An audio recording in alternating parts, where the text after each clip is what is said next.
So many of our viewers listen to our show and think, man, those guys have got it together. Look, y'all, we do a lot of things right.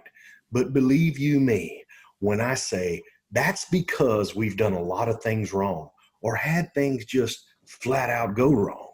On tonight's show, Joe, Luis, and myself share some of our favorite mishaps from over the years and hopefully some of the things we've learned from them.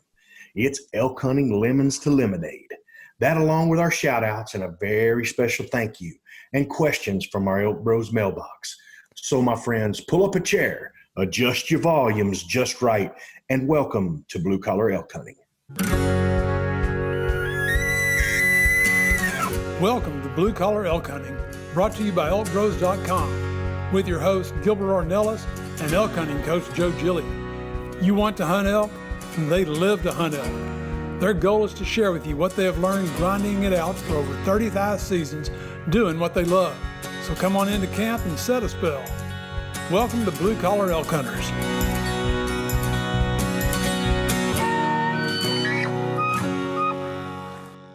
Hello there, everyone. If it's your first time with us, glad to have you. Hope you enjoy our show. And for those blue collar hunters following our show and grinding it out with us every week, welcome back to Elk Camp.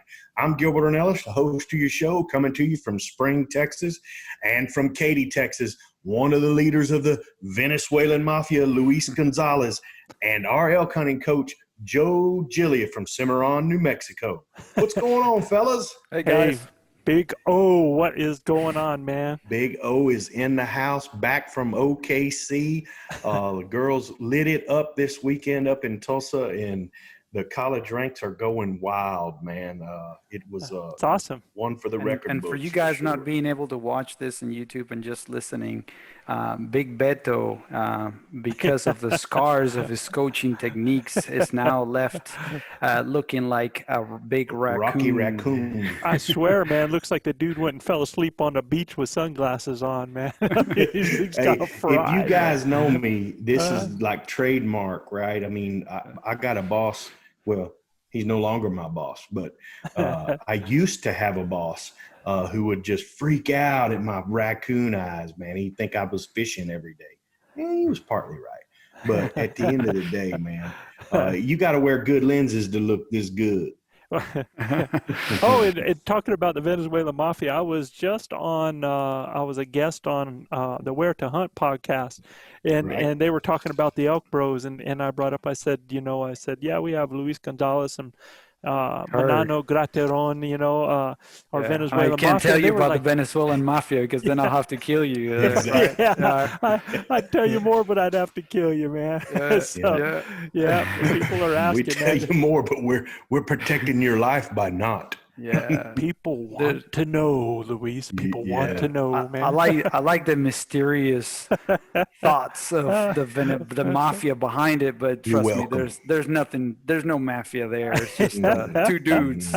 Bull crap! I bet you there's some boys back home that could fill the void. That's right. Some family members. So guys, there's some crispy boys up there in Dallas too. I gotta tell you, I don't know. I'm real pumped to announce that this tonight is an incredibly special show. Tonight, y'all, we want to give all of our listeners incredibly huge special ElkBros thank you for helping us achieve, get this, a huge milestone. Our show has just topped 100,000 downloads. Can you believe that, man? That's fantastic. That's unbelievable, Joe. Oh, man. So cool. 100,000. Yeah, Gilbert, we got 30 listeners, Gilbert. Remember that day, man? You remember that day? I do. Yeah, let me ask you guys, what do you think we should do to celebrate a special milestone? Give away. Yeah, let's do it. So, grinders, we are going to have a special ElkBros milestone giveaway. If you want to find out about it, go to ElkBros.com and click on the milestone giveaway section that you're going to see on the front page for more on the prizes and the instructions on how to win. And let me tell you, it has to include some ElkBros gear. That's for sure, right? It's going to be, Absolutely. and we'll make sure it's not the dark shirt, man. Hey, I was gonna say, man, that the black one's pretty slick, So that's my favorite one right there. So I'm real excited about that, man. You know, I I would have never thought that we'd have been at this point in time 100,000. I mean, we're talking 1 year, 3 months, and we're over 1,000 downloads. And That's a I think bunch. it is, man. It's a whole Yeah. doggone bunch. And Well, you just know, just kind of in retrospective, Joe, just go back to, the simple idea being talked about at L Camp, a couple years ago, right? I mean, it's just from where it's at now. I mean, the amount of work that you guys have put in into this it's been incredible, and it shows, and people Yeah. people enjoy it and people appreciate it, man. And that's super fulfilling, for you guys, I'm sure, to see how this has grown, man. well, I can tell you my biggest worry about doing a podcast was, after 3 weeks, what are we going to talk about? It's,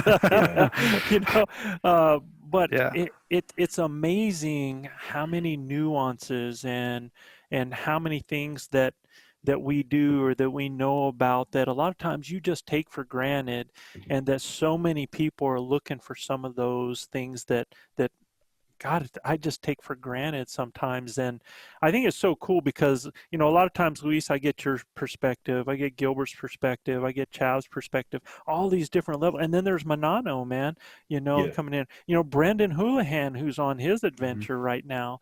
Brandon's got 1 year under his belt with us, and he's doing some things now to really add to that. And, it just really reminds me of a lot of stuff. It's like living here in Cimarron. We walk out our door every day, and sometimes we forget to look up and really take in those mountains and how beautiful this place is that we live. So You bet.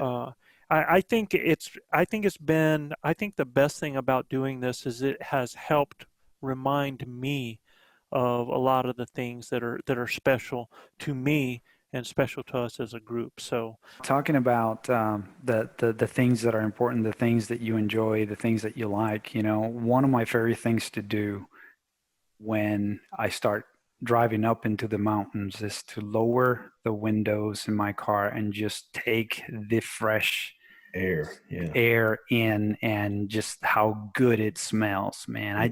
That's something that marks me every trip. Every time I get there, go through that gate and we start driving up, just lower the windows and just smell that fresh air. It's just second to none. I always think of that Absolutely. moment. are you sure that's not Manano's clothes? No, that's Yeah, that's Brute by trust Fabergé. me, I do recognize that smell a mile away, and so do the elk. Yeah. Dude, I'm walking behind this guy and I'm catching this fresh summer scent, and it's one I've Yeah. never smelled in the mountains before, man. And I'm like, bro, come here. And I'm like, I go up and smell his back, and I'm like, Manano, dude, man, they're not joking, dude. He's like, And then he goes, and the sad part about it is like, oh, Luis told you to tell me that. And I was like, no, dude, you smell like freaking perfume. oh That's yeah, so man. funny. But guys, go do ahead. what? Go ahead. No, Well, I was going to say just going to he's- lead us into the next segment. I Go was just ahead, going to buddy. say he's 2 for 2, man. Oh, yeah. man, that doesn't. Oh, He yeah. doesn't count, man. He doesn't He count. don't count. I know. Don't count. He's 100%. He's batting 100, man. He's a No, stud, man. don't There's no count. doubt. He's a great He's shot. deer hunted. He's deer hunted with me several times, and I've had to school him up on not wearing the shower curtain out there and stuff like that. He's gotten a lot better, boy. I mean, he's pretty lethal with that freaking bow and that stick. I'm telling you, Yes, these sir. boys. I watched what they Whenever did he last gets the chance weekend. to draw. Yeah, I watched what they did last weekend on them little piggies, boy. They those pigs got some serious pain and misery dealt to them, buddy. Yeah. Two with one arrow No at doubt. one time. Yes, sir. Yeah. Dude, I did not get that. It took me watching the thing a couple of times, before I realized that, man. Look, Yeah. people want to know about a setup. You go through 2 hogs and kill them, son. That's a setup because a hog's one of the most dense animals there is to shoot through. He didn't go through one; he went through two. Two of them. That was Killed both of them. unbelievable, man. Double two holes. Yeah. Double one two arrow, holes. man. Yeah. Yeah. One arrow. Yeah. So when you want to know what's good to shoot, I mean, he shoots exactly what I've been shooting for the last 6 years. Same here. And Luis too, and it is That was lethal. awesome. It is That was a awesome, killing man. machine. Well, guys, you know what time it is? It's Shout time out, for the shout Elk out, Bros shout-outs. If you're new to our show, these are just shout-outs to a few cities with the most listeners topping our charts this week. And Elk Bro shout out to those grinders giving us reviews, right? Keith Palmer from Creelman, Saskatchewan, Canada. Shane Judy from Tumwater, Washington. Shane not only gave us his name and where he's from, but dude, it was like home of the Tumwater High Thunderbirds, 6-time football state champs, home of Olympia Brewery, where the beer was brewed for over 100 years until 2000, man. 100-year-old legacy right there. Wow. So way cool. That's too cool. Thank you guys for that. We did have, again, we had some other reviews that had no name or place to it. We love the reviews. Thank you. But we would love to give you a shout out if you'd like to hear that on here. So just attach that name in that place, man. And then Big Elk Bros, welcome to our newest Patreon member supporting our programming, John Lang. So John, thank you, man, for what you're doing and how you're helping us out. That's way cool. Seriously, Mr. Thank Lang, you, John. Appreciate it, and since this is our, we're over that 100,000 downloads, I had to give our current overall, the long haul top listening cities with the most downloads since our show began.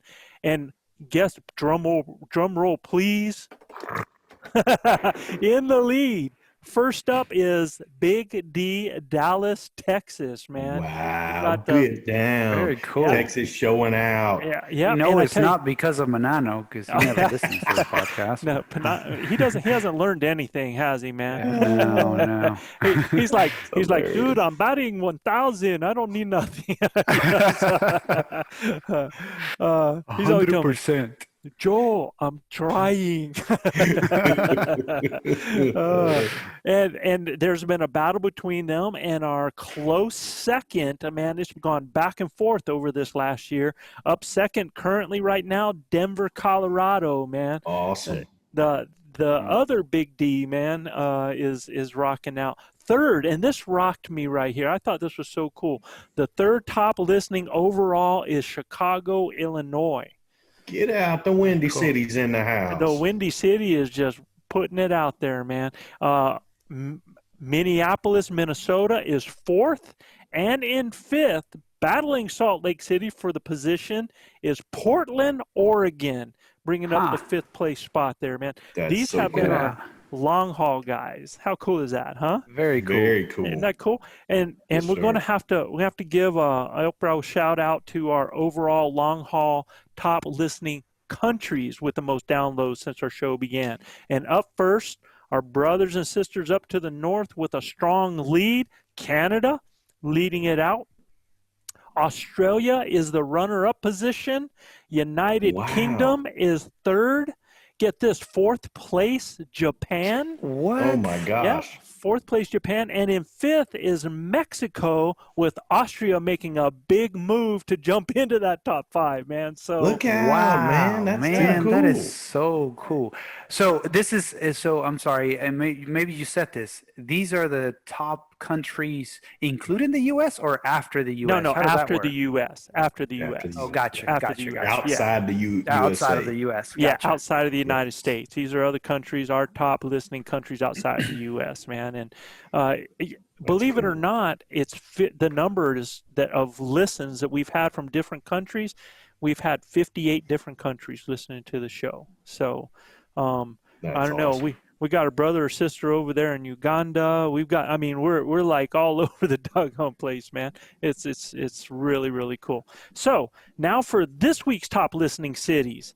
In the Prohibition era, this week's top of the charts listening city had many gangsters come here to hide out when they were in trouble. Some famous gangsters believed to come to White Bear Lake are Ma Barker, Pretty Boy Floyd, and Al Capone. The lake there, from which the city gets its name, was called Mato by its Dakota people, which means white bear.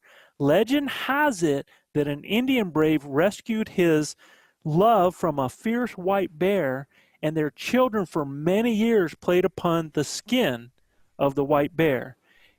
So huge ElkBros shout out for this week going to White Bear Lake, Minnesota. Yeah! Awesome. All White right. Bear Lake. Never heard of that lake. That's awesome. Never have, man, but I tell you what, there's some kids playing on the skin somewheres. Yes, All right, so sir. our next top listening city is the capital city of Delaware and home of the NASCAR Monster Mile. The racetrack's mascot is Miles, the monster. He's the winner's trophy featured on the tickets and a 46 feet tall structure outside the racetrack, one of the largest fiberglass structures in the country. He features a full-size stock car in his hand and red eyes that light up at night. And this is in Dover, Delaware. The Dover night races, no doubt. That's awesome, man. Home of NASCAR's Monster Mile, man. Yeah, buddy. And that Miles the monster, can you imagine it up there 46 feet and he has a whole actual NASCAR car in his hand, man. Yeah. I mean, that's He's like the King Kong of NASCAR, Joe. There he is, man. And in Dover, Delaware. I don't know a lot about Delaware, man. I mean, it's just one of those places. I thought this was so cool to hear about this. So you guys up in Delaware, man, over there, thanks for listening. We really appreciate that. We appreciate it. You bet. Joe, next up, this city has one of the coolest downtowns. To look at it from the air, it is a small island of high-rises surrounded by beautiful Missouri trees and homes. The St. Louis Art Fair, rated tops in the nation, attracts more than 150,000 people to this sophisticated home of the St. Louis County government each September.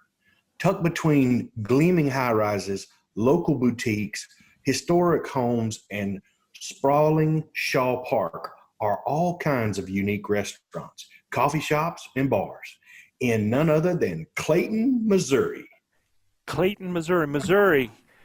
Man, thank you Clayton, for showing Missouri. up, man. Yeah, and man, they were cranking on the listens there to get that position. Something I know about a little bit about Missouri is the people in the South call it Missouri, and the people in the North call it Missouri.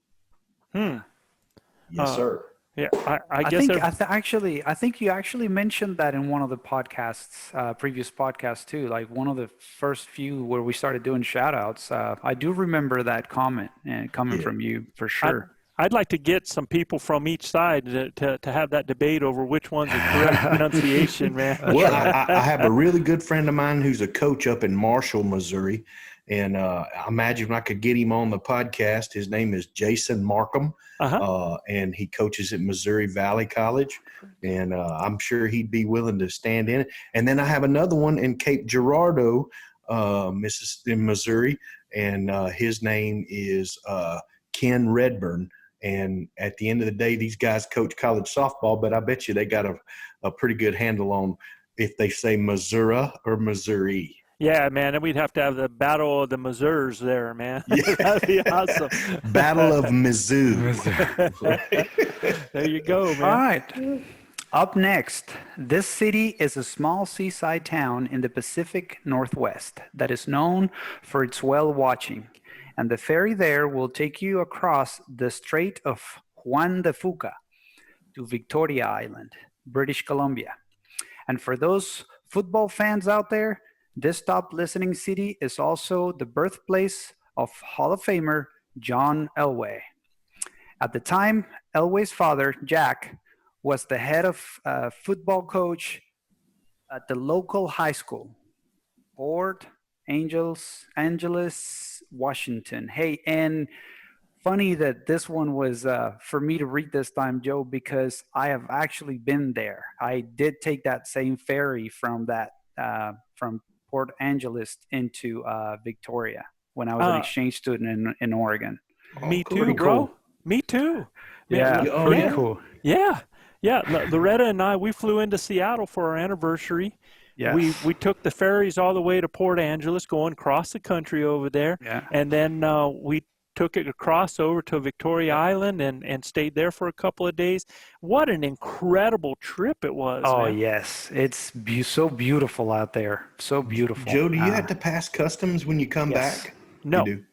Well, on No? the way, well, when you get there, I guess maybe because I was from Venezuela, but I had to get some sort of a visa to get into Canada for Into dude, they sure. see British your Columbia? face and they see So my face. It's like, whoa, whoa, yeah, whoa. yeah, like wait a minute, you need to start. You can go by, sir, but this Yeah. dude, he needs to Especially when go through Luis grows a customs. beard, man, he looks like, well, he could be, classified, I think That's it was right. one of those kind of. terroristic classified. I think it was one of those token type checks. It wasn't really I mean, it was like a question type check. Do you remember that, Hmm. Luis? So, I mean, they have so So many people. mine was a. I Go ahead. actually had to get like a temporary, quick 1 day visa or something like Oh, that. But okay. this is back in like 1997. Oh, Yeah. okay. I Typically, did you that. don't need one to go there, but you need one to come back. They made a 2-year-old get a visa.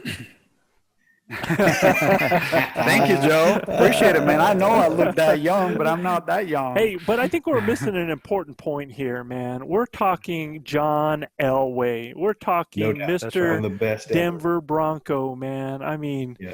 uh, Arguably one of the greatest top 5 quarterbacks to ever play football. unbelievable, man. I mean, what I saw Yes. that guy do and what he did with Denver, he was Mr. Denver. He is Mr. Denver, man. And, the other thing I wanted to talk about that, Luis, is you did so good on the straight there, man. And I was like, oh, this guy has this, and he blew it on Angeles. Yeah, I know. I know. Joe, I harken back to John Elway's Super Bowl appearance and everything. And his owner was so stoked that they won a Super Bowl that he said, "This one's for John."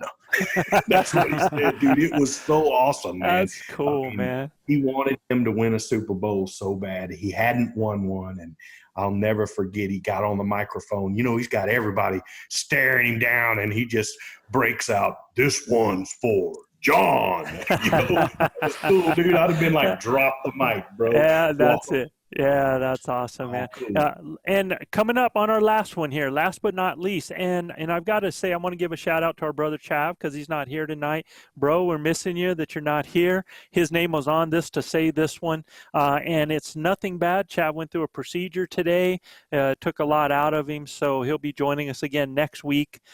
He just didn't want to. He didn't want to be on camera falling asleep, man. So everything's all good. Exactly. He's moving forward. He's working on his balance is getting better all the time. He's using a cane more and more. So we're real excited about that. So our last listening city, last but not least. Up next, we're giving a big ElkBros shout out as a request by one of our grinders out there from Louisiana's Acadiana, Cajun and Creole country. I had to pause there for a second and look at it, man. You Acadiana. got it, bud. Acadiana. It's Acadiana, right? Yep. But actually that's a name that has just come in recent times, y'all, and there's some history behind that, but they now call that region the Acadiana, Cajun and Creole country. His hometown of work hard and play hard folks is known for its Cajun cuisine, most notably crawfish, French Cajun and Creole culture, unique music where you can work your Zydeco. Zydeco two-step, man. The It's Zydeco Zydeco two-step. two-step. Yes, sir. Bodine and cracklins and Oh, Boudin. I love Bodine. Boudin. Man. is it Boudin. Boudin? Boudin. Yeah, Yes, Boudin. sir. Boudin and Look, brother, I cracklins. grew up in Louisiana. It's Boudin and cracklins. Louis, Boudin is so good. I love it. Gilbert, start right from French Cajun right there, man, so we can get this done right. It's You see known it? for Boudin and cracklins and Evangeline made bread. Big ElkBros shout out to Jared Politz in Lafayette, Louisiana. Lafayette. Jared, you got your shout out, bro, man. Thank you for the write-in. Yeah, buddy. Apologies Look, for man. butchering all the names and pronunciations. Oh, man, but, I was like going I through, hope man. I hope Joe, you get a little bit of your own medicine there. Yeah, because you know what? There's some Look, foreign Lafayette people is a that wrote all those cool words, town. man. I mean, I can handle Deep South, and I can Yeah. handle northern New Look, Mexico. Lafayette is one of the coolest towns you'll ever go to in your life. Some of the best food and no doubt the best pizza in the country at none other than Pizza Village off Moss Street. And they have one of the best wild game meat places in the world at Prejean's. And I've spent a lot of time, as you can tell, in Lafayette, Louisiana, That's working in the awesome, man. oil field. It's a big oil field town, and the food there is amazing, and the people are even better. I mean, the people in Louisiana in general are just close knit people, and they love to feed you. And if you make a friend from a person from the Cajun country, you're a friend for life. So that's that Southern hospitality everybody talks about, right? 100%. Yeah. Absolutely. Yeah, you bet. Real quick, Joe, I want to make a quick parenthesis to kind of bring something up that I thought it was very cool. All right. You talked about posting the story from Chad Hashin into the website, and I actually went in there and read every bit of it. And talk about having fun reading an incredible story in walking the roller coaster of emotions that he went through by reading the story. So I highly recommend it. Take your time because it's a long story, but the level of detail that he gives out is just amazing. I felt like I was watching a movie in high definition, and I was just writing the emotions with him. So the name of the story is dude. Finding the Fire is the name of the story. And I mean, we've had comments to the story already, people that have related to that, and just the what he has shared on that journey, and his journey's not over, and that's the coolest part of it is he, you know, he talks about some of the things that he's overcoming, and you know, guys and girls out there listening, all of us are a story. None of us are exempt from tragic things that happen in our lives, things that we have to deal with, things that we have to go through, things that we have to watch friends and loved ones go through. We're none of us, no matter, I don't care what color, how much money we make, you know, I don't care where we're from, none of us are exempt from that. And I think that's the greatest common element that we have as a people and as a community.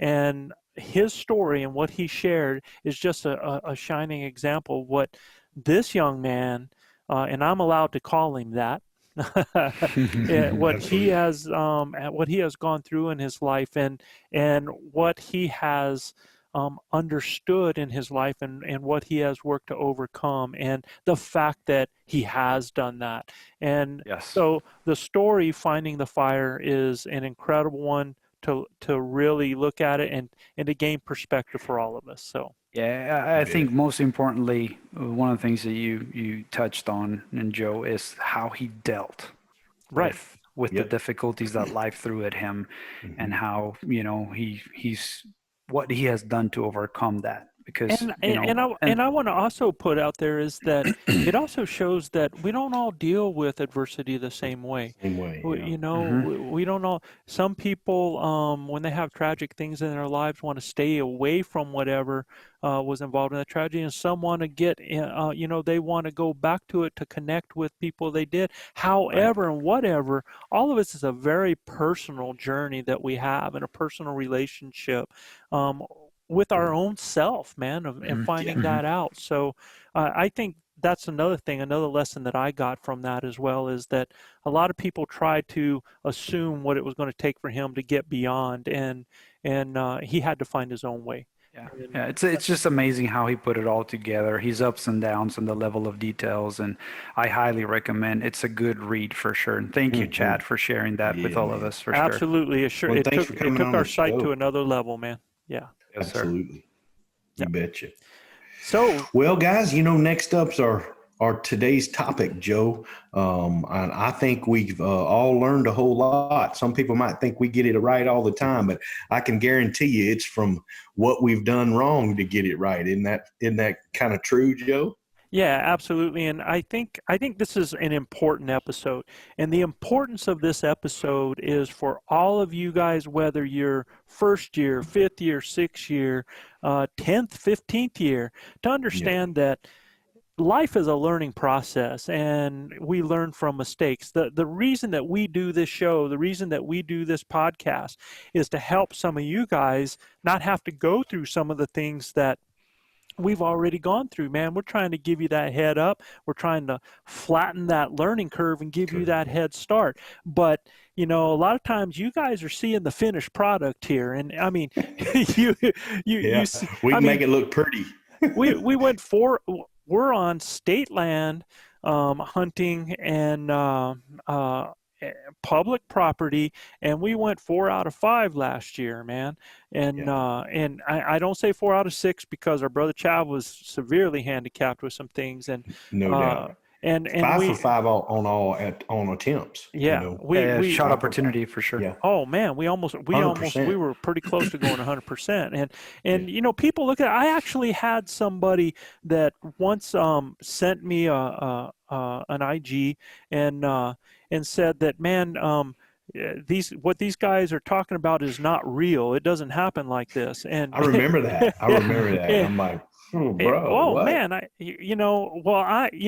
take that as a compliment. Yeah, I've yeah, never been one to get upset or angry. I mean, when yeah. people tell me I'm not able to do something, it just lights my fire, man. So that was a huge compliment for somebody to think that we actually made it look easy, and it's not. It's not No, easy. Man, it's one of I the got a most buddy. challenging strips we had. Yeah, Yeah. I got a buddy of mine told me a long time ago, Joe, if they ain't talking bad about you, you ain't doing it right. So Yeah. at the end of the day, I believe that. There always gonna be haters out there. We love y'all. Keep hating. So then what that means, Awesome. Gilbert, is that you're doing really, really good then. Very good. Right. I never have to worry about that because I hear it all the time, man. So but I'm really proud to say, man, that in this year and 3 months, I think that's the only thing that I've ever received. I mean, yeah, I think one time I posted a photograph of an elk with related to some of our hunting stuff, and the photographer got back to me and said, please take that down because I don't want my animals related to hunting. And you know what I did? I apologized, and I said I definitely respect that person. That's their artwork and what they do. hmm And hmm it shocked him the way my attitude was about it, and honoring his wishes.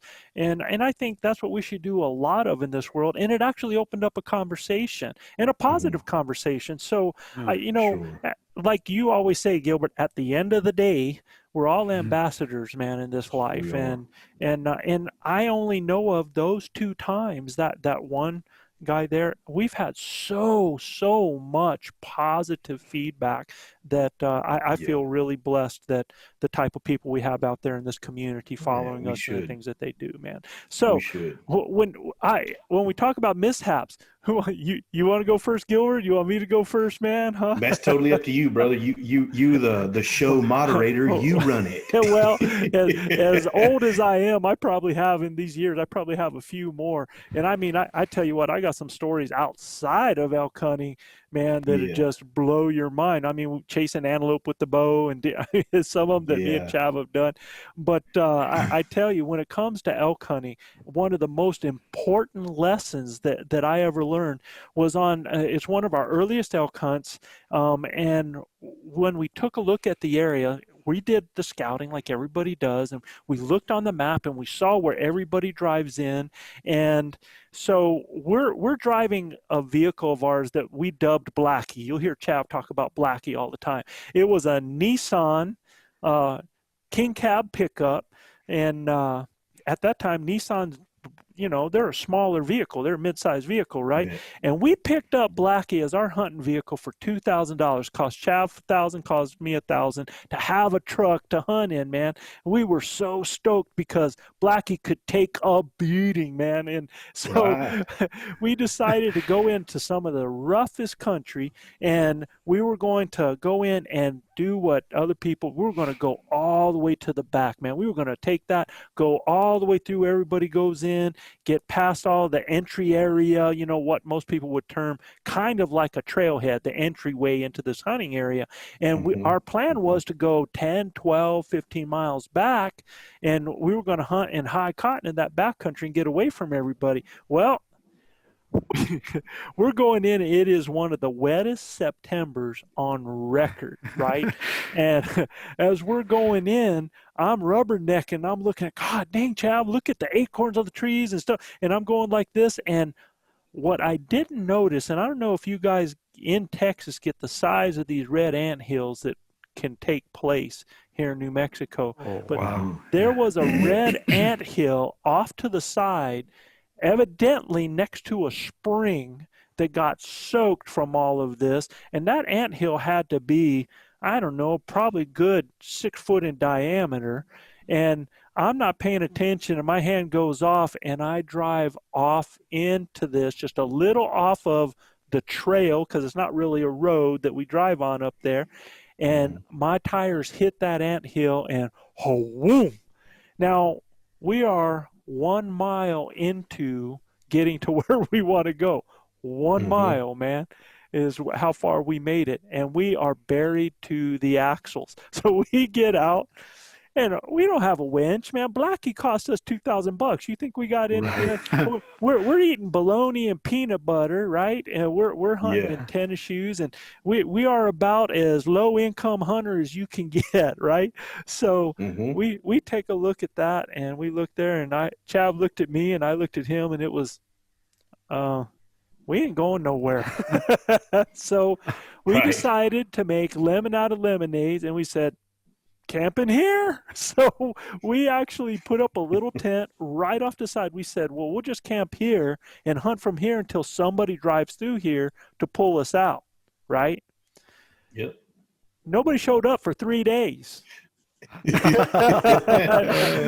Nobody came by, and if they came by when we were hunting, they just backed up and went the other way. So nobody that we saw came for 3 days. But we started hunting from there and had the most epic hunt of our life.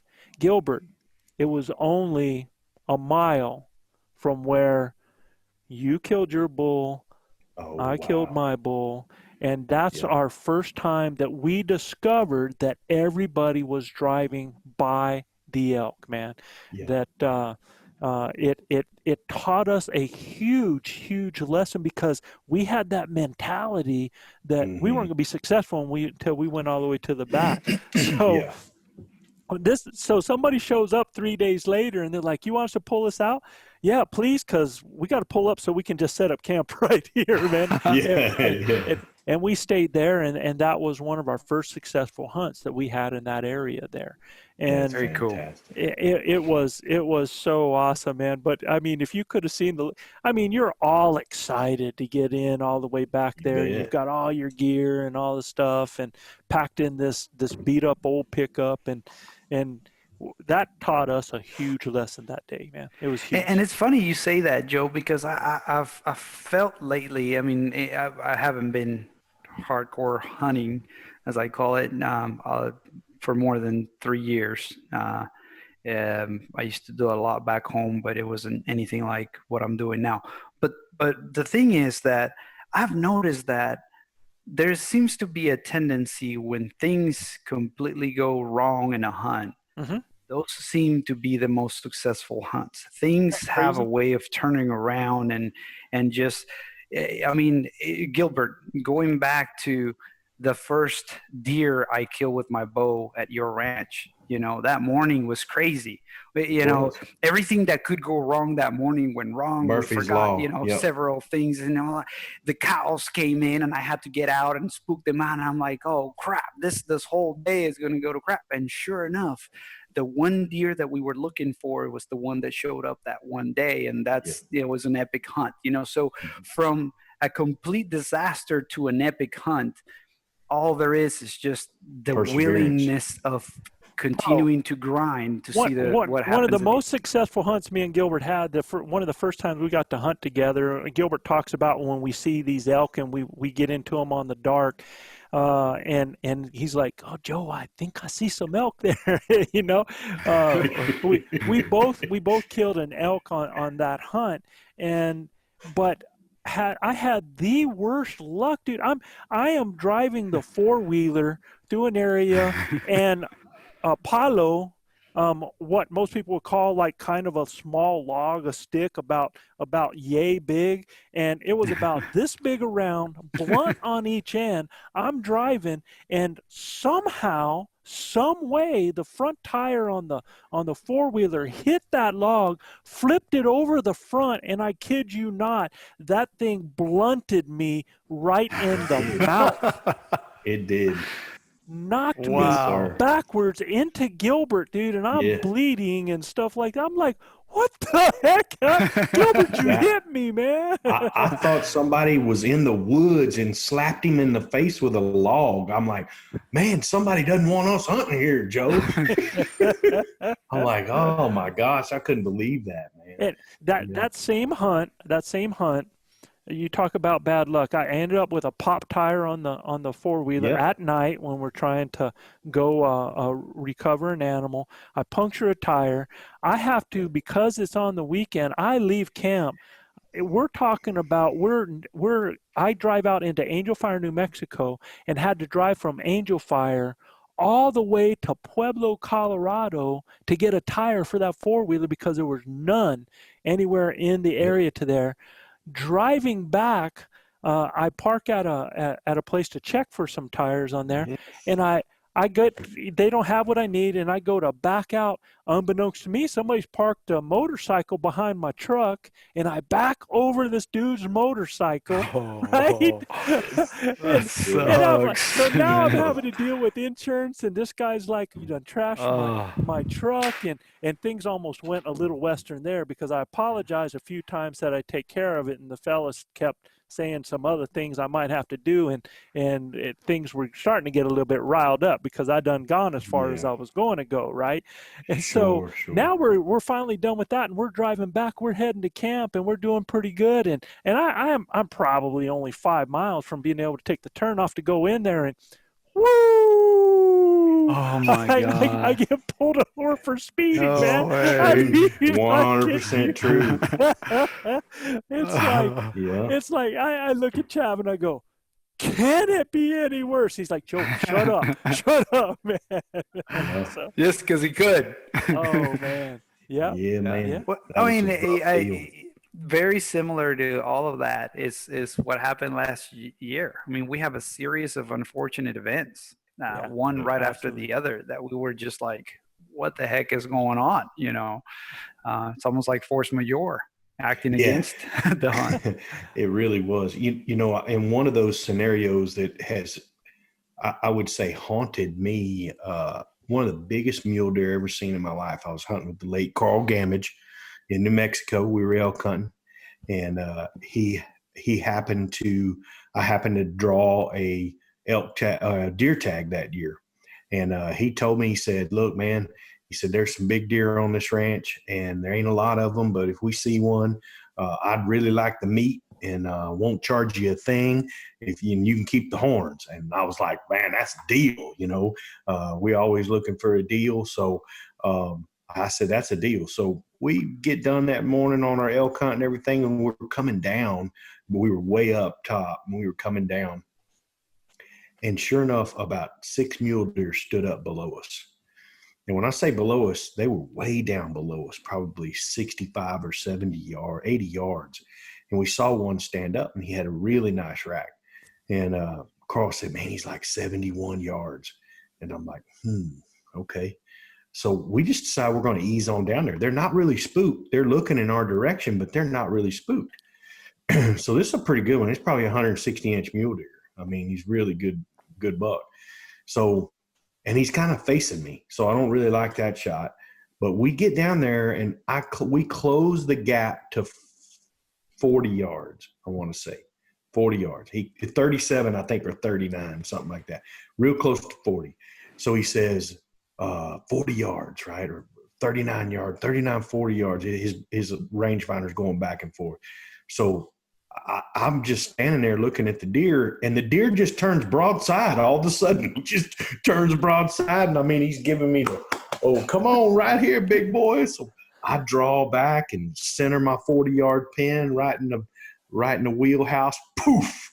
I let it go, and the deer didn't really duck my arrow, but the arrow slapped him across the top of the back.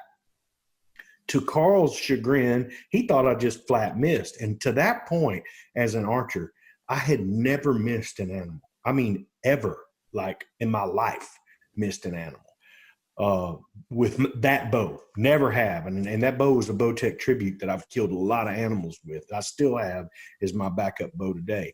And anyway, I was like, oh my gosh, how did I miss that deer? Did he drop? And Crow's like, no, you just shot over him, he pilgrim. He was, I'm like, so the arrow rested in a really good aspen tree, so we could go recover it, right? So we go down there and recover it, and there's snow up on the side of that mountain. So when we get up there on the side, I turned to my right after the deer had took off to the right.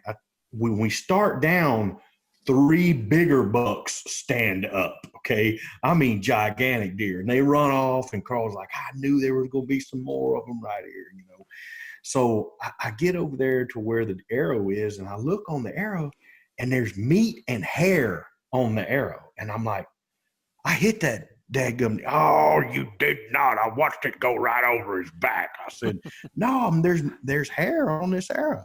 And he grabbed it, and he looked at it, and went to sniffing on it and everything, like Yukon Cornelius fixing to start licking it. I'm like, man, oh, I said, well, what do you think? He goes, well, you dang sure didn't miss him. He said, there's hair on his broad head.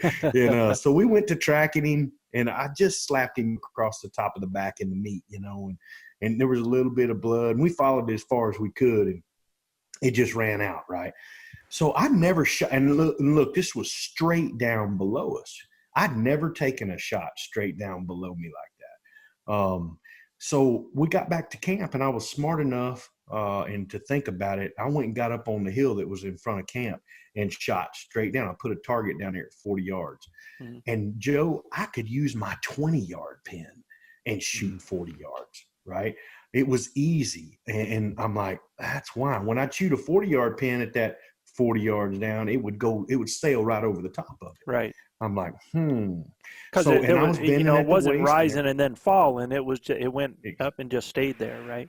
Exactly. Yeah. So when I use my 20-yard pin, it thump it every time, right? Wow. And Beto, I don't know if you recall me calling you and sharing a very similar experience hunting public land whitetail, yes. Right? I mean, I shot over the same buck twice from a tree stand, a tall, very high tree stand, right. And there were 2 things that you brought up. You told me that story, but you also taught me about bending at the waist. Bending at the waist, yeah. Because right. If you don't, you change your anchoring point, totally, and then obviously it lets you shoot higher. So those 2 were big lessons for me. Obviously, I learned the hard way, but the other way, because I want to geek it out. I want to understand the physics behind it, right? When stuff like that happens. So the best explanation I found was like, if you're on a tree stand, and the same thing applies to your case, is if you're in a tree stand, the best way to do it,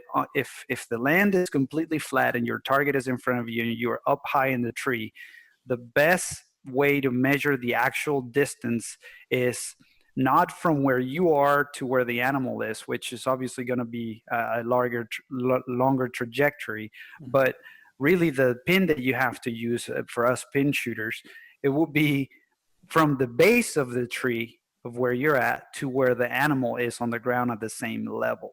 That's the actual distance that you should use as a range for you to pick your pin to shoot. Well, it's pretty hard to run down to the bottom of the tree when the deer is there. Huh? Yeah, it is. But and I agree 100%. And that was one of the things that I was asking myself. Well, how do I do that at the time? Different settings, obviously. But if you're hunting on a tree stand, what you do is you range trees in front of you from the tree stand, and then kind of look down where that base of that tree is and then make your mental map. But Yeah, ranging not at the base of the trees from where you're at, but straight at the trees in front of you. Yeah, and today's rangefinders take in that angle too. Yeah, They they do. do. Uh-huh. So it's a whole lot. It's a whole lot better if you have a rangefinder that does that. That does it. At the time, I did not. And Carl had a pair of Leicas that I'm sure wasn't doing that either. But what it did was it helped me understand what I needed to do for further times that I had to shoot downhill. Hence this year. Right. We got a bull coming straight up the hill at us. It's a pretty steep angle that I got to shoot down at. Chav's ticking away at the rangefinder. We get him ranged at 38 yards, 39 yards.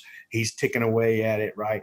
And he tells me, and I'm like, I'm not ever, I'm going to use my 20 and my 30-yard pin, and I'm going to send it because I know he's downhill. You know, I know exactly how this scenario is going to go. It's played out for me before. Right. So you shot him I'm for not 30 gonna use actually, my right? 40.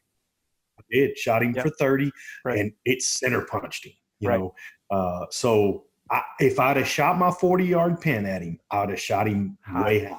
Right. And so, again, that taught me something. Like I said, guys, this is something that Mishaps, and what it taught me was to practice what went wrong, right? Mm-hmm. Practice shooting downhill. Understand what my pins are going to do when I'm at a steep angle, right?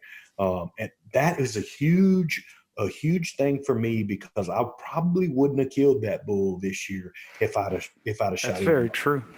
That's a good point. Absolutely, man. Big lesson learned. And you actually, I think you've done that twice, because I think you shot down at a cow elk. That's right. And killed a cow elk the same way after that same experience. So that's way down. Yeah, mm-hmm. And you've gained some confidence in doing that, man.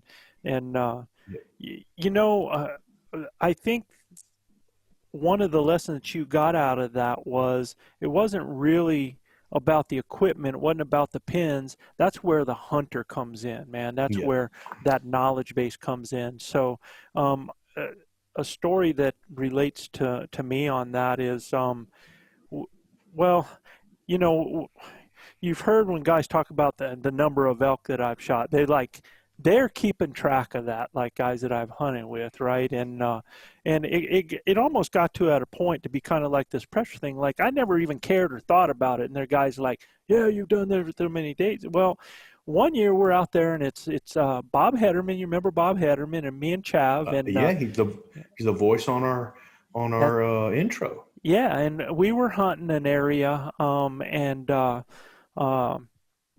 what we would do is we would get on the four-wheeler. We'd put 3 people on the four-wheeler, and that was during the time when they had those bow holders on the front of a four-wheeler. You could just set your bow inside there and clamp it in, and you could go and they would strap theirs on or carry them with them, and it was real muddy, sloppy that year, and I learned a huge lesson, and in that we went to this area. It's before, I get out real early, so it's before it's daylight. We hop off the four-wheeler, I unclamp my bow, and I always, and here's something I tell everybody all the time, I always break my bow over before I even step into the woods. And I do that because sometimes you get just a little wax stick or just a little that nighttime settling on your string and stuff, and you get maybe a little cracking sound inside there. But once you do it the first time, everything's good to go, right?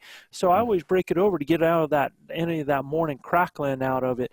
Well, I went to go pull back and break my bow over, and it exploded in my hands. I mean, cut my arm with the cable, everything. And what had happened is, in driving with that and my bow out here, a piece of mud had come up and got inside the groove of my cam. And during the trip, it got in that groove and it kind of dried right there. So when I went to go pull back, my cable hit that dirt in the cam and rolled. Derailed. derailed right off of it and blew up, right? And so lesson number one was my bow always travels inside some kind of case when we're going someplace, right? I don't care Absolutely. what we're in, it's always in a case. And then here's where the big lesson came, because, you know, I'm standing there, I've got a little blood on me, and they're looking at me with their eyes real big, and they go, what are you going to do now? And I'm like, I guess I'm taking you boys hunting, man. So we hunted that morning. We got back to camp, and I told him, I said, I'm heading down off the mountain. I'm headed home, man. And I'm going to go see if I can get my backup bow and stuff like that. So I headed back to the house, and I told Loretta what happened. And I said, you know, I guess I'm going to use my backup bow. And I hadn't shot that bow, and I'd have to reset it up and everything. And I said, I got to do all this stuff to get it set up. And I said, I looked at her and I said, well, I guess it's the year I don't get an elk this year. I told her, you know. And that wife of mine, I mean, you guys talk about my mental attitude. I'm going to tell you why I have that mental attitude. Because here I am feeling sorry for myself. My bow's blown up. I'm going to have to use a backup. I haven't shot the backup. And so I must be defeated. And my wife looked at me and she said, I think it's not about the bow. I think it's about the man behind it. Look at that, man. Just, yeah. And, oh, man, I mean, it was like, yeah. You know, Slap back and Hit forth, you man. in the face like a crappy mop, like Joe. a crappy mop, man. She handled it like, and so I went out there, I got it set up, I went out, shot it, did some shooting. I'm instinctive, you know, so it's my bow that I've shot before. I just went out there, did that, put it in the case, got in the truck, headed back. I was back at the mountain that night. The next morning, I'm calling in a bull, and Chav's with me, so I want Chav to have the first opportunity. Seems like I kill more elk trying to get a shot for Chav than when I'm trying to get a shot for me, right? So we actually get on this bull down low that starts heading up one of those hills that never stops, right? And so you might understand where it's at. It's just over there, like heading from the bottom where the cabin is up to the top of Windy Gap over there inside. And so we're going straight up this thing, right? We dog these elk heading up that hill, and right when we top out, there's a little spring area with some little small aspens and stuff in there, and it's thick, and I hear them just over there. So I get Chav. I said, Chav, set up, man. They're just ahead of us. They're not too far over here, probably 80 yards, man. Thick. So I get Chav set up, and I'm back behind him, and I start, yeah. And man, all of a sudden I see some horns coming through, right? This bull's coming right at Chav, and I'm like, oh, it's going to happen. I got front row seat. And right before he starts to get there, he turns, and he starts coming over towards me, right? And he starts walking through in front of me at 12 yards. Well, oh, wow. I'm sorry, y'all, but there is something that just comes over me when I get in a situation like that. And Yes, next sir. thing I know, man, that bull's running off. He's double lunged, and then the Mission very accomplished. the very next day after feeling like there was no way this was going to happen. Yeah. You know, I learned a lesson about my bow going on there. I learned a lesson about myself. I learned a huge lesson from my wife that what we do is nothing about our equipment. It is about the person behind the equipment. So that's a huge lesson for everybody out there. No, it's a great story. Very and good. So proud of Retta for, you know, oh, she don't cut slapping me no slack, you at the man. right moment at the right time. That I woman hate it don't when cut our me no wives are slack, right, man. dude. No, mine neither. She's right all the time, and it pisses me off, Joe. Yeah, it's unbelievable, man. You know, Well, I'm glad God gave her to me, because I'd be way worse off without her. I promise you. yeah, absolutely. You ain't kidding. Man, and she did it. She gave you that feedback with the same finesse and same style that Chav would too. Oh, with absolutely. complete calmness and total wisdom. It's like, here you go, chew on Well, this. that you know, that's and I don't want to get off this, dive off too deep. It's just gonna be real quick. I can remember one time my daughter's doing something wrong, and I went up to the room up there, and I let them have it, man. Blah blah blah blah blah blah. And I went downstairs. She said, "What'd you do?" I said, "I told them how it's going to be, and that's how it's going to be because that's how I say it's going to be." And she just goes, I bet that worked real good. I mean, I went from feeling like the man to feeling like the mouse, just like that. Dude, yeah. So yeah, they have a way of doing that stuff, man. I know, Luis, that you wanted to talk about a story. Yeah, man. You bet. Yeah. So tell us about one of your mishaps. Yeah, I want everybody to understand that, these are hard things for me to talk about because these learnings come at a great cost and they wound you deeply. But that wound is what imprints that learning in your memory forever. Mm-hmm. And it's what prevents you, or at least helps you prevent those things from happening again.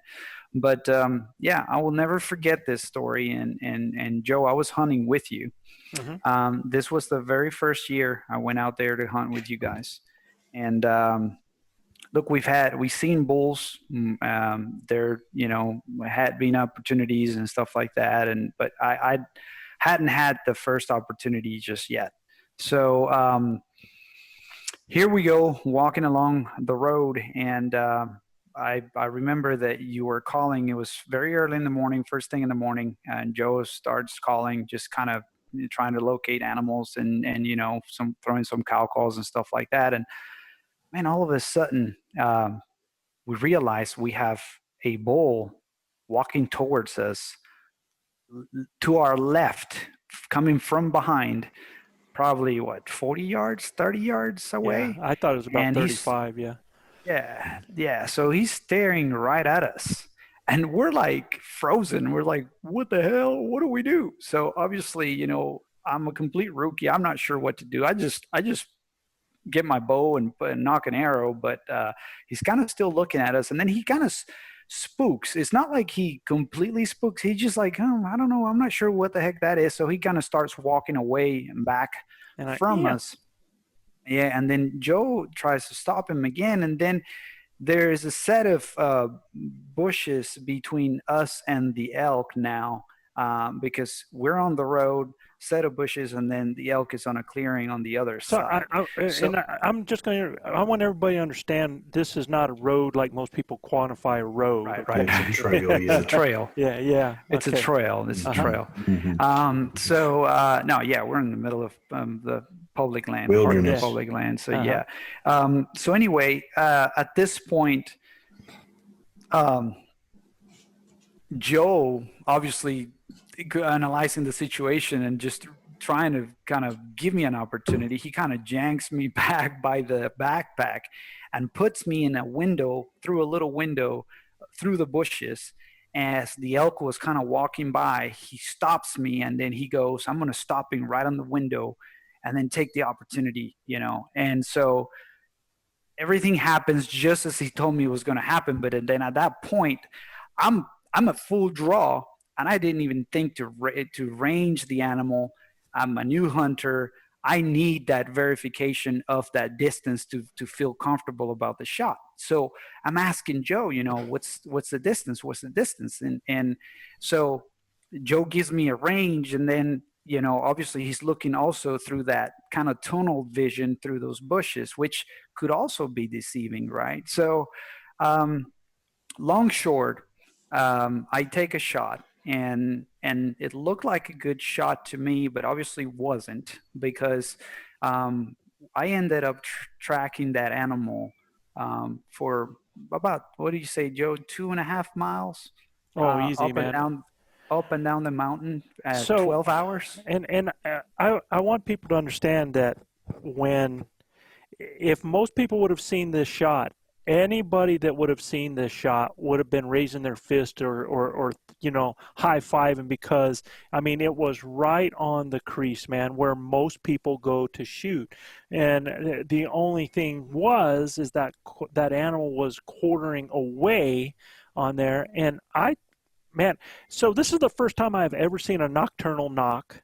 I get to see this laser light go and bury itself inside this animal. And where I see it go in, I think it's a dead animal, right? I mean, it looked like a perfect shot. Even to me at that time, because with the bushes, you could not tell that that animal was quartering. And the only reason that I know that the animal was quartering is because I know exactly what happened because of the sign after we tracked it. Because we did what we were supposed to. We sat back, the bull ran off, I bugled, I tried to stop it, and the bull actually did end up laying down not too far from where we were.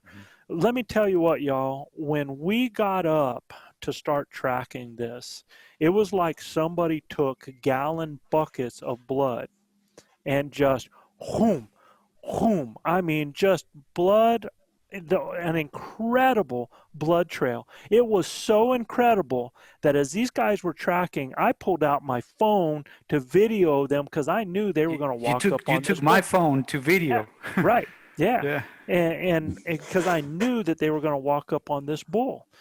Well, after finding about 200 yards away, finding a place where that bull had laid down and had rubbed itself, what had happened is he did hit this animal in the pocket. But this is what I'm talking about by an animal quartering away.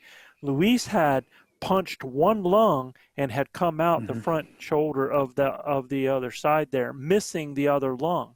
And the problem with that is an elk on one lung can go a long, long way. And this animal literally kept laying down and rubbing onto that. I mean, incredible what the animal did. I mean, you got to give this animal something, man, because the will to survive and what it did in trying to plug up that wound, and it did plug up that wound because we ended up tracking pin drops at points. I mean, pin drops. And to Luis's credit, man, Luis, we started, that's at daylight. I mean, at daylight. And I mean, he tracked that thing till dark that night. Yes, sir, until we couldn't see anymore. At 1 o'clock, I brought burritos to everybody. I made them in camp and brought burritos to everyone. That was 1 o'clock. He shot that bull probably somewhere around 6:37, huh, Joe?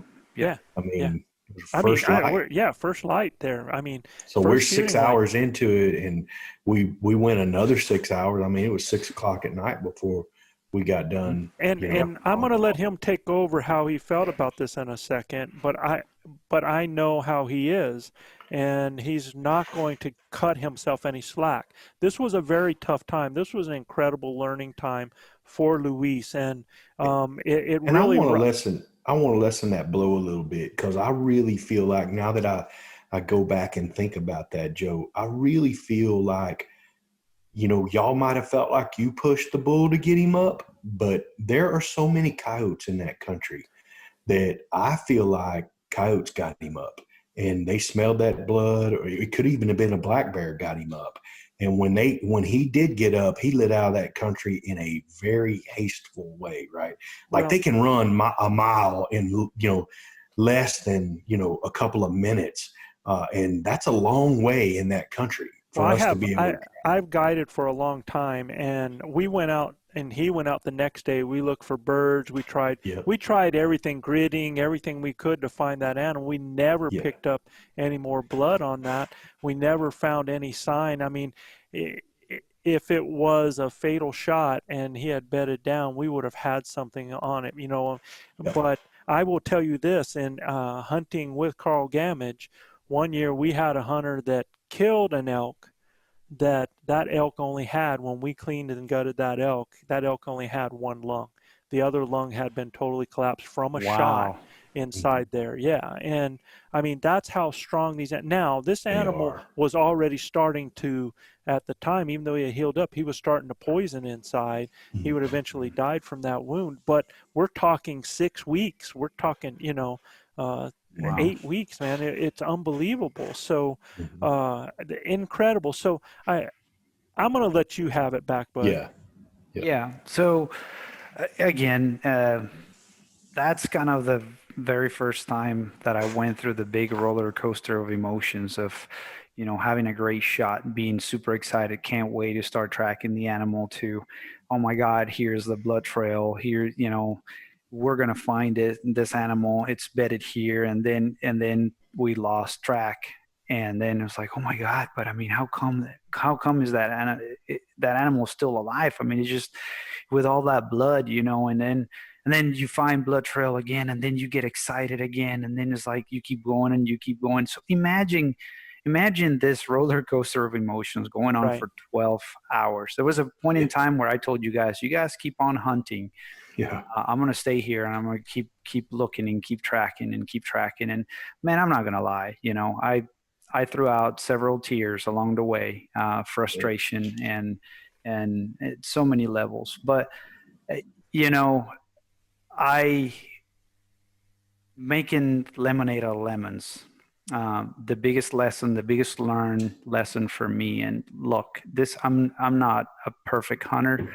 I will never be, and I still make a lot of the mistakes that I don't want to make. But it's just not taking the shot that you're not 100% sure of. Look, and I still make that mistake, but you have to really try to calm yourself down and analyze the entire situation. For me, that was a lack of analysis, lack of understanding of the full picture. I did not understand the full geometry of that animal, the distance, quartering away, the position, all the factors that affected my shot. I did not take all that in prior to releasing my arrow. I tell you And what, Luis, buddy, and we've had a lot of conversations, and we had a lot of conversations then about this. But I tell you what, anybody, you, me, Gilbert, anybody in that position, 10 times out of 10 are taking that shot. And yeah, crap, yeah, and one thing that I want people out there to hear is that sometimes you can do everything right and things go south. Sometimes Yeah. you can do everything right. And I've always said, as long as you eat, crap happens, man. And some things are just are not in our control. And yeah, And some things are just learning opportunities that good Lord absolutely, puts in man. our path. So And my grandpa used to say, "What don't kill you make you stronger." And at the end of the day, he's so much stronger of a hunter having to go through that. and and that's why he's with us, man. I mean, Right. that's our very first hunt together, and I knew what kind of man this was. Yeah. And all you guys, I think all of our listeners know what kind of man you are, and what that meant to you. And I mean, uh, it's not easy. It's definitely not easy. We've all been And there. yeah, and that's what makes you, that's what breaks you. And again, like I tell people, there are no excuses in hunting like that, man. There's no mulligans, there's no gimme, there's no everybody gets a trophy. It's us and us alone. We have to deal with the ups, we have to deal with the downs, yeah, and it's not always pretty. Life is not always pretty. yeah, yeah. And It's the you hard that makes it great. that's exactly right. So, And I and I know. think I think Joe, go Go ahead. ahead. Go ahead, No, man. I think I was gonna say that again, it's a journey, right? Right. I It mean, absolutely I've is. it's not the first time I've made the similar mistakes, and man, do I get upset at myself when I make them again, because sometimes you get caught up in the heat of the moment. You kind of think that you have the situation evaluated enough, Right. and then when you sit back and start to think about it, it's like, man, this was a flag for me not to shoot. This was a flag for me not to shoot. This was a flag for me not to shoot, and I still shot, Yeah. and I shouldn't have, Right. and so those are the things that that are the hardest for me to work with. And also, as you get, I don't know if this happened to you guys, I'm sure it has, but you get into like bad rashes of opportunities and results that kind of play with your confidence. Well, And and Well, I we've think, been bow hunting a lot longer than you have, brother. I've been bow hunting since I was 14 years old.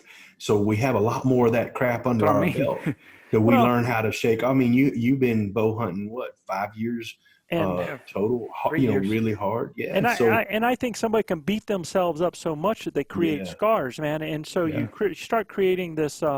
You put this monkey on your back, man, Right. It's and that's unrealistic. you're right. And that was one thing that was great about this year. That was what made you. You took a lot of weight off your back. You did so many right things, and that animal was more than a harvest. That animal was a statement A of an reckoning. incredible man, an Yeah. incredible hunter on a journey Thank that you, had to bro. overcome it. And I'll tell a lot of people out there that you're negative. If you accept negative mindset that you're going to make mistakes, you're going to Mm, make mistakes. yeah, you I That's a will. mean, good point. you have to work, you have to believe, you have to trust, and you have to understand that things don't always go our way, Yeah. right? Yeah. Yeah. So, I've been there, man.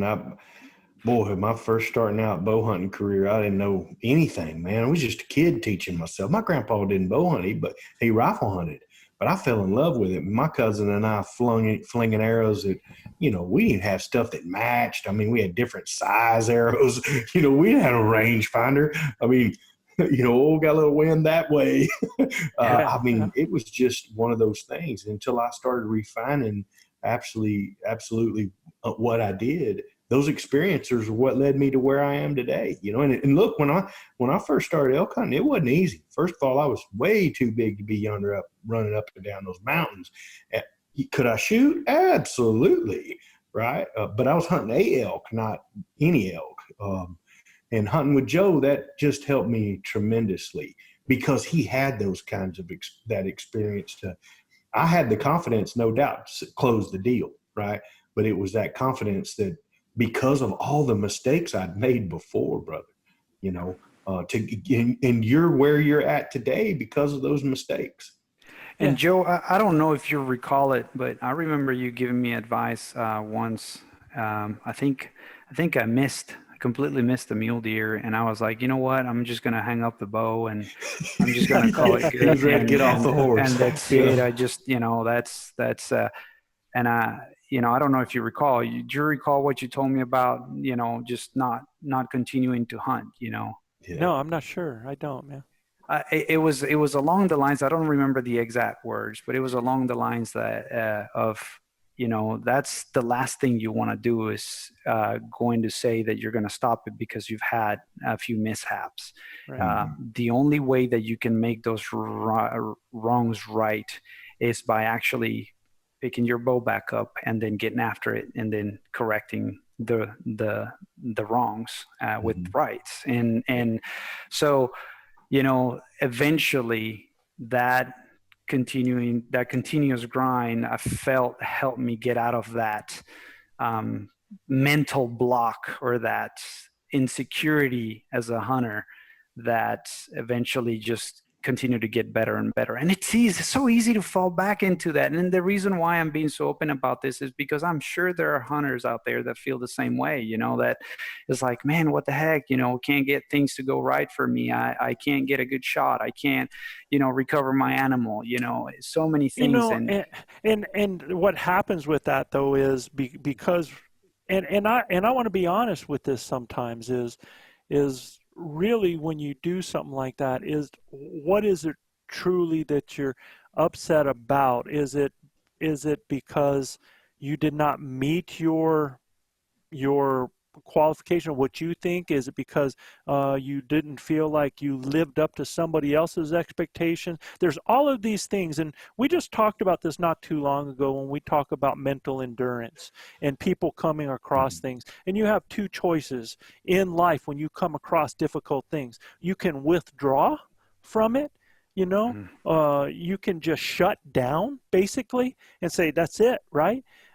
But those people that shut down are never going to move forward. And I think that is the beauty of hunting. I think that's the beauty of the outdoors is that a person that truly is stuck out in the outdoors that shuts down is going to die. You get that? You follow that? Yeah. And I think the same thing happens to us in life, is that when we're in situations where we shut down, we actually die. A little of us dies inside, man. And that's something that's hard to get back. So that's where I think I was trying to tell you that, Luis, is, Yeah, you and know, that's brother, you can't live in that moment. You can't stay in that moment. You cannot give up on yourself. You're going to pick that daggum thing up. You're going to move forward, and you're going to prove to yourself that I can do this. I'm better than this, because you're going to face it. And even if you're not able to do it head on, you find another way, or Yeah. you get help from around you. But you You can't know, shut down. he was so instrumental in helping Brendan this year, because Luis has lived through that. And, you know, when we Right? all have, and, you know, Brendan was gut wrenched. I mean, really. And you get to that point where you just want to check out and, man, you know, try to regroup, and maybe this ain't for me. And I mean, all these things go through your head, but Yep. it's my brothers that are in camp with me every day that put things in perspective. I thought Luis did a fantastic job with that. And sometimes it's not receivable either, because you just aggravated. You know, I thought we did a good job of getting the wheels back on the bus for him. And he'll tell you that. And he's going to be a even tougher cookie because of that. I'm looking forward to my brother Brendan sealing this deal up this year and making it happen. Yeah, But I absolutely. think he'll tell you the same thing. absolutely, That he man. felt the way Luis So, felt. so you people that are listening to this, this has been very special in that you actually have been on our shoulder for the exact same conversations that we as men have had with each other in elk camp. Some of the things that we've gone through together, that makes this brotherhood with us, that makes this camaraderie, that, you know, the things that we have shared with each other, that only stay most of the time within our own group. So you've been very privileged to hear some of this tonight. And Yeah, they're very intimate details that you you ain't know, you kidding. pick a little scab, they can open up a wound and it bleeds a little bit. You can Yeah, it hear the does, man. pain in Luis's voice. Absolutely, You man. hear the pain in mine and Joe talking about those things. And I think that's why Luis appreciated Chad's, Yeah. story so much, and why we do. Oh my Anybody that's gosh, been in that absolutely. appreciates that, and that type of journey. So, guys, Can I give yeah, one more real quick? yeah, you bet. Fellas, when you go to the Elk Mountains and you borrow a trailer, go check how old the tires are. Okay. I'm going to tell you right now, a tire that's over 5 years old, replace all of them. Okay. Because they're going to blow out one by one by one by one on the road to wherever. And if you got to travel over 13 hours, you know exactly what I'm talking That about. 13 hours is going to become 18 hours real quick, Yes, right? a 22 to 24 hour trip where you're changing tires on the side of and make sure your spare is accessible. Okay. And it's new as well, right? So We have lived all of those things. I know it happened to you, Gilbert, but it happened to us as well. And the best part of all of it, the way I made lemonade out of those lemons was being able to tell Manano, I told you so. Well, guys, we hope you enjoyed this section. We're going to go to our ElkBros mailbox. We're already at an hour and 23, so we're going to try to cover some of these and do a good job for you. Our first question comes from Carl from San Jose, California. San Jose, awesome, man. And he asks, which would you recommend for a first-time elk hunter? So it's backpacking, tent camping into the backcountry, or using a vehicle base camp. And, depends, man. Yeah, it depends on the experience you want. It depends on the experience you want. I would tell a first-time elk hunter to put themselves in the best position for success. And personally, I think that would be a base camp situation where if things aren't going your way, you're easy to pull up roots and go to another area, especially if you're hunting something like Colorado.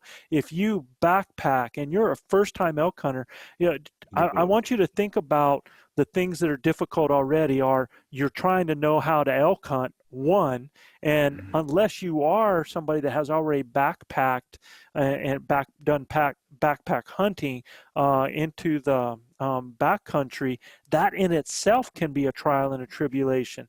Yeah, So you have to know the area very, very well too, because you don't having a second opportunity to relocate your camp is going to be another feat. Oh, you go, So, think how long it's going to take you to get back there if you're going in 8 miles or something like that, even 6 miles, 5 miles, and then you end up trying to now get out of there and go someplace else is a lot of lost hunting time. So, Carl, one thing I would tell you, brother, is whatever you're going to do, if you're going to stay in a tent, and this can go back to mishaps real quick. If you're going to stay in a tent, bring a tarp, son, because they all tell you they're waterproof.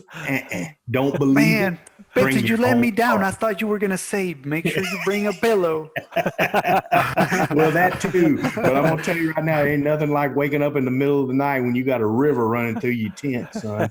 It is no He, fun. yeah, Beto just absolutely. don't. He just doesn't buy good tents. See, I bought a really good tent that didn't happen to me. I'm So, gonna choke him, man. And He and, tells me what I'm going to tent's tell gonna you buy. too, when you go deep in, you better be prepared for that with other things as well. I mean, if something goes wrong, yes, if you have a partner that's helpful, if you're by yourself, you got to have things in case something goes wrong, Safety in a in lot of reach. different ways, right? And yeah, Yeah, I would tell you for a first time elk hunter, I would tell you to do a vehicle. base camp with a vehicle Yeah, nearby. me too. And so that you can change different places so you don't get caught up in one area, and so that you're not having to deal with a lot of other things other than elk hunting. So that's my advice on that. Good I'm not sure stuff, if you Joe. guys.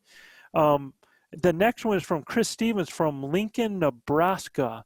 He says that Colorado has a muzzleloader hunt. Oh, I know exactly what this is about. hmm Colorado has a muzzleloader hunt concurrent with the archery season at what seems to be one of the best times to hunt. Would you, as an archery hunter, avoid hunting with the muzzle loaders there or hunt through? And what he's talking about, guys, if you take a look at that week before the 21st of equinox, or right on the 22nd, I think there's a section in there of 7, 8 days, maybe even 10 days in there that in the middle of the archery hunt, where in Colorado they have a limited muzzleloader hunt. So you have bow hunters and muzzleloaders hunting at the same time during prime time. And I think we even talked about this a little bit when we talked about Colorado. Hmm. Uh, so, you know, what I I personally don't like being in the woods when there's bullets going around, when I'm acting like an elk, trying to put on a scenario and act like a bull, or definitely not using a decoy or something like that out Hmm. there. So personally myself, I'd be like, let them have it. What I would do is I would actually use that time, especially like if you had, and if I remember right, there's a weekend at the end of that muzzleloader hunt that I would actually go in and I would communicate with some hunters in some of their camps to find out what they've seen, what they haven't seen. I Hmm. would use it for travel time. I'd use it for setting up my camp. But me personally, I'm not hunting with the muzzleloaders out there. My wife loves me too much, man. So Yeah, I want to come home with the same amount of holes in my body as I went out there with. absolutely, man. And if you do decide to go out there, you better be wearing a lot of orange, man. Yeah. And Safety don't first, think that the fellas. muzzle loaders aren't bugling. They're doing that, but they're actually trying to put themselves in an opposite situation. They want to get an animal in an open area where you want to get an animal into a thick area, into a tight setup. They don't. They want to bugle up an animal in the open. So um, I don't know those guys out there with those weapons. I don't know how good they are, what kind of hunters they are. So my vote is I'm using that weekend for me to travel, set up, and do some recon, and that's about it. So Amen. For me, I don't want to be out there when them bullets are sailing by me. We bow hunt while rifle season's going on our deer lease.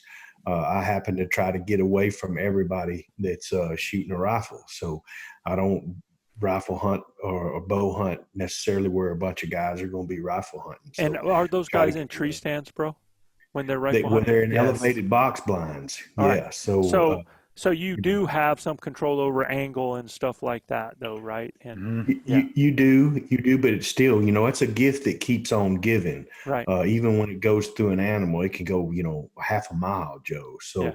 you got to be real careful, guys. Wear that orange, and if you're going to hunt through. But for me, I would say no. I would wait, and like Joe said, but make sure you can set up on either the front end of it or the back end, where you can set your times to hunt and give them a pass. I wish Colorado, and I wish y'all, I tell you what you can do as a hunter in Colorado. You could really petition Colorado and send some correspondence in about changing that, because I think Absolutely. it's not good. No, I think agree. it's I totally agree. opportunity for somebody to get hurt. Yeah. Absolutely. Well, Joe, it's been a fantastic show. Totally You guys enjoyed got it. anything that y'all want to close with? Or No, y'all sir, good? man. Luis? Don't forget to go to ElkBros.com and look for our giveaway. Oh, that's exactly right. Yeah, Milestone that giveaway is giveaway. going to be the milestone giveaway is going to be epic. Guys, let me tell you something.